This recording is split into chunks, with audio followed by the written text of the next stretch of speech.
Bonjour à toutes, une fois de plus, bienvenue sur ma chaîne. Aujourd'hui, j'aimerais aborder un sujet un peu particulier qui concerne les femmes enceintes. Il s'agit du projet de naissance. Certaines d'entre vous en ont déjà peut-être entendu parler. Un document dans lequel vous consignez tous les choix que vous avez faits pour le suivi de votre grossesse, pour l'avant et après accouchement et le séjour à la maternité.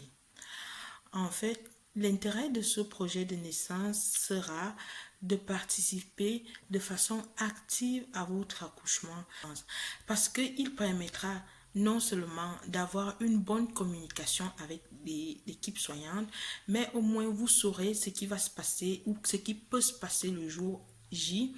Vous saurez ce qui peut être imprévisible puisque vous allez en discuter avec votre sage-femme. Je conseille généralement au deuxième trimestre. Pourquoi? Parce que le punch revient. Vous commencez sérieusement à vous projeter dans votre accouchement.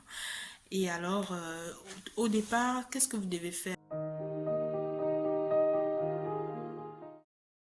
Vous notez tout, mais vraiment en vrac. Par exemple, si vous allez faire de la préparation, des cours de préparation à la naissance, si vous allez faire du yoga prénatal, si vous allez faire de la sophrologie, notez cela. Et pour l'avant-accouchement, qu'est-ce que vous voulez? Est-ce que vous voulez une péridurale? Est-ce que vous voulez un accouchement non médicalisé, naturel? Il faut aussi noter cela. Après l'accouchement, qu'est-ce que vous voulez immédiatement, c'est-à-dire en salle d'accouchement? Est-ce que vous voulez le pot à pot avec le bébé? Vous voulez que ce soit papa qui coupe le cordon? Est-ce que vous voulez un clampage tardif du cordon? Il faut noter tout cela en vrac. Et maintenant en chambre, est-ce que vous allez allaiter? Est-ce que vous n'allez pas allaiter? Est-ce que vous allez juste faire la tétée d'accueil et passer à l'allaitement artificiel? Ça, c'est votre choix. Est-ce que vous allez faire la tétée d'accueil et continuer avec l'allaitement maternel? Ça aussi, c'est votre choix. Vous devez le noter dans le document. Cela, euh, discutez-en avec votre sage-femme dans un premier temps. Je vous conseille vraiment de discuter avec votre sage-femme parce que la sage-femme va vous accorder plus de temps.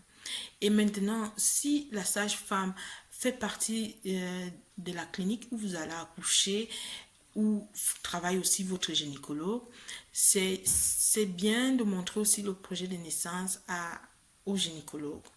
Parce que il y a deux étapes en fait. Vous montrez d'abord à la sage-femme et la sage-femme va vous donner le OK en disant oui, ça, ce gynécologue-là, je le connais. C'est soit mieux une sage-femme qui connaît le gynécologue, qui travaille et tous les deux travaillent dans la même clinique. Donc, la sage-femme va vous dire, connaissant ce gynécologue, je sais qu'il peut accepter ça ou il ne va pas accepter ceci.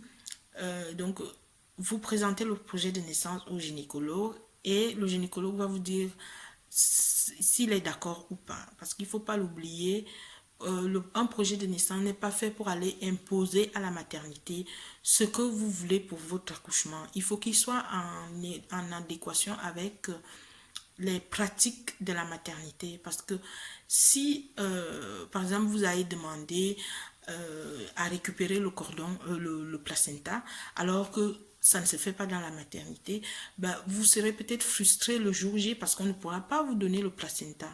Et alors, dans le meilleur des cas, il faut déposer votre projet 2 semaines à l'avance. Pourquoi? Parce que ça donne le temps aux sages-femmes d'en prendre connaissance. Et vous savez bien que les équipes dans la maternité roulent. Il y a l'équipe du matin, l'équipe de l'après-midi, l'équipe de nuit. Ça permet que tout personnel en roulant pendant 2 semaines, il y en a qui sont en congé, ça permet que pendant 2 semaines, le projet de naissance a déjà eu le temps de rouler, d'aller de main à main, parce que vous ne savez pas quelle est la sage-femme que vous aurez le jour J, sauf si vous vous êtes arrangé au préalable avec une sage-femme en particulier pour qu'elle soit là que même si c'est pas son jour de travail, que vous puissiez la téléphoner et qu'elle se libère tout de suite. Donc, il est mieux de les déposer 2 semaines à l'avance, vous êtes sûr. Et n'oubliez pas, un projet de naissance, c'est un projet, c'est quelque chose que vous projetez, c'est quelque chose qui n'est pas acquis. Vous ne contrôlez pas ce qui va se passer le jour J, vous ne savez même pas ce qui va se passer. Donc, toujours garder à l'esprit qu'en cas de problème de santé pour vous ou votre bébé, c'est le plan médical qui va prendre le dessus.